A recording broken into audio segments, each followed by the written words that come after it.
On September 4th, 1993, Jim Abbott of the New York Yankees pitches a no-hitter versus the Cleveland Indians. But what made this way more impressive than any other no-hitter pitched before this was Jim born with only one hand, proving that just because you are born or have a disability does not mean you cannot reach your dreams. And today we're going to dive into how Jim Abbott got to this point and was able to make the majors so he could inspire a generation to reach for their dreams. Today on Daily Sports History. Welcome to Daily Sports History. I'm Ethan Reese, your guide to a rapid deep dive into sports history every day. And today's trivia question to listen out for is, how many hits did Jim Abbott have in his career despite only having one hand? So Jim Abbott was born with just one hand, as his right hand didn't fully develop, but he had the rest of his arm. And then right where the wrist is, there's nothing there. Since it was underdeveloped, he just had to go through life with one hand. But his parents strived to make him as normal as possible. And at an early age, Jim really wanted to play sports. Now, naturally, his parents thought soccer would be a great sport for him, as he didn't need the use of his hands to play. But Jim didn't really like soccer. He saw all the other kids playing baseball, and that's what he wanted to do. So he began working with his father on a technique where he would transition from throwing to using his glove and focus on two positions, pitching and first base, because first base didn't need a lot of throwing, and pitching could be focused on one hand at a time, and developed a technique of switching his glove while he was pitching. And at the age of 11, while playing on a Little League team, he actually threw a no-hitter in the first game he actually pitched. And though he would have success at that level, many didn't think he would move on. But he continued to have success, and he even made his high school team, where he played first base, and he was actually very good at hitting. He was a left-handed hitter and would wrap his hand around the bat and was able to hit 7 home runs and have a batting average of .427 as a senior. And on the mound, he had a record of 10-3 with an ERA of .76. So just based off his numbers, if you never saw who he was, you would want to draft him or recruit him for your team in college. And that's exactly what happened, as he was drafted by the Toronto Blue Jays out of high school in the 36th round and given a $50,000 bonus offer, but he turned it down to play in his home state at the University of Michigan. And he continued to develop as a pitcher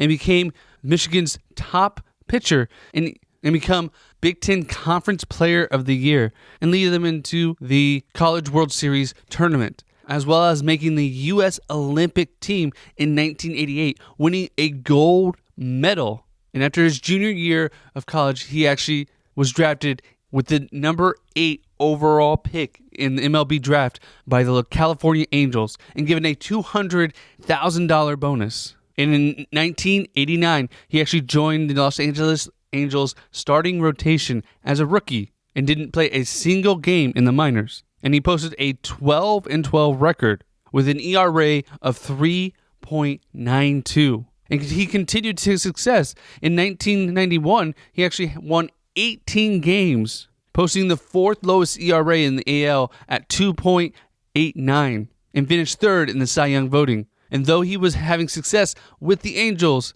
he was traded to the New York Yankees to save some money. And this is where, in 1993, he would become immortalized in September 4th, 1993, where he was going against the Cleveland Indians. So the game is in Yankee Stadium in New York, and they're facing off against the Cleveland Indians, who had a really good lineup in Kenny Lofton, Albert Bell, and a young Manny Ramirez. Now, Abbott was not overpowering them in terms of strikeouts, but he was very effective with locating the ball and hitting ground balls and pop flies. But despite this, he also had 5 walks during the game, but his defense was able to support him throughout the no-hitter, including a key play where Wade Boggs was able to field a sharp grounder and was able to make the throw all the way from third to just beat out the runner. And even though he was having a good game, it wasn't until the 6th inning that they started to talk about the possibility of a no-hitter done by a one-handed pitcher.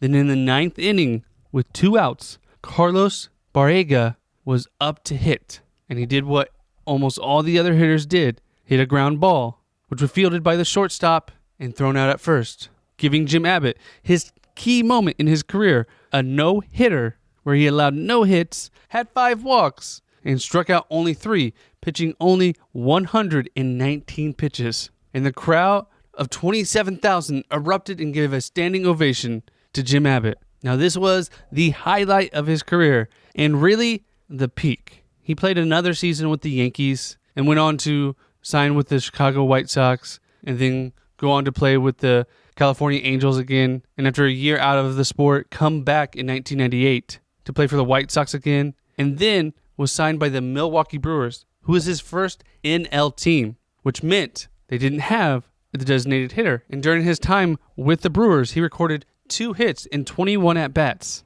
and was the first one-handed player to get a hit since the 1940s. But after the 1990 season, where he won 5 games, he would not be signed again by any other team. He would slowly retire from the league.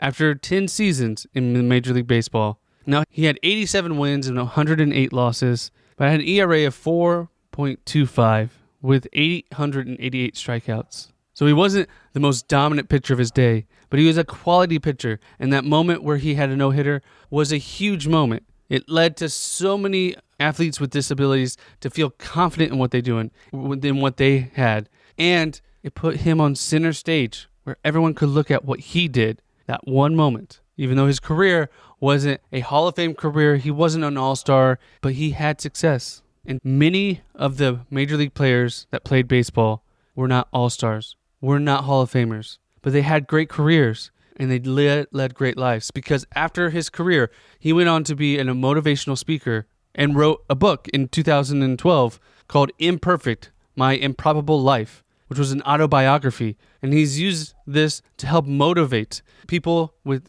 disabilities. And he said that during his career, he would average at least one child he would visit on every road trip who had a disability to help motivate them and be a guiding light for them. And that is huge for every one of those kids. And he touched more lives than many other baseball players ever have. I want to thank you for listening to today's Daily Sports History. I hope you feel motivated after hearing his story. It is a great story. And if you liked it, please tell a friend, tell them to join you in becoming a sports historian, and come back tomorrow for more Daily Sports History. And did you catch the answer to today's trivia question? How many hits did Jim Abbott have in his career? And the answer is 2 in the final year of his career with the Milwaukee Brewers.